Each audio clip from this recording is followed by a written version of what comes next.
If we think of a sperm cell,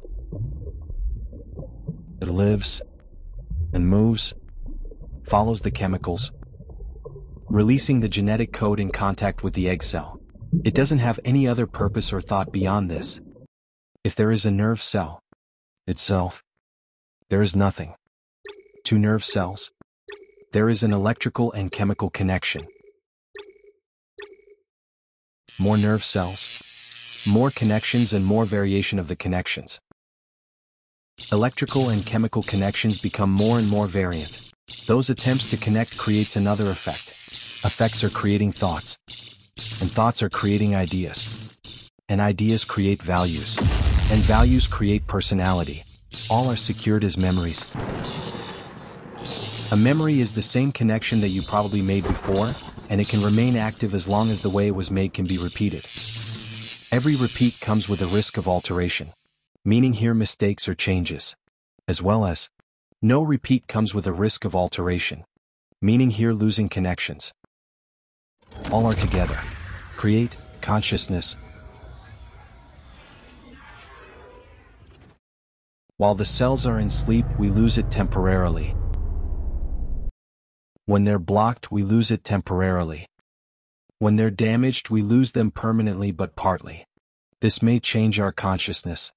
In the other word, ourselves, like our memories, likes, dislikes, even personality and values.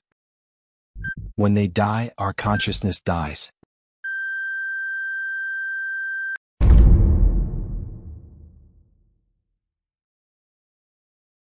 Well, science says that consciousness transfer is theoretically possible. Let's check out some fascinating and exhilarating examples from science. Brain-computer interfaces allow direct communication between the brain and an external device. They have been used to control prosthetic limbs, computer cursors, and even drones through thought alone. Researchers have conducted experiments where simple thoughts or signals are transmitted from one brain to another using non-invasive techniques like electroencephalography. These studies are still very basic and involve simple commands or ideas. There have been experiments where scientists decode brain activity to interpret thoughts or visual images. For example, researchers have used fMRI scans to reconstruct images seen by individuals, a step towards mind reading. There was an experiment conducted by researchers from the Institute for Basic Science in Korea that involved mind-controlled mice. In this experiment, female mice were engineered with nanoparticle-activated switches inside their brains. Using magnetic fields, scientists were able to remotely activate these switches, causing the mice to exhibit maternal behaviors such as feeding and socializing. AI algorithms are being used to analyze brain data and predict thoughts or intentions.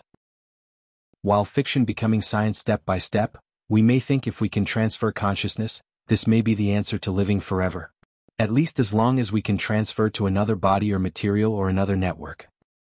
In this case, consciousness can be transferred to another location, material, can be stored, kept dormant or active, copied, combined, or altered. Of course, this will come with countless possibilities, questions, ethical dilemmas, and risks. I hope your neurons like this video that was actually made by my nerve cells which use my muscles to press the keyword and see the screen. Transferred some thoughts to your consciousness from mine.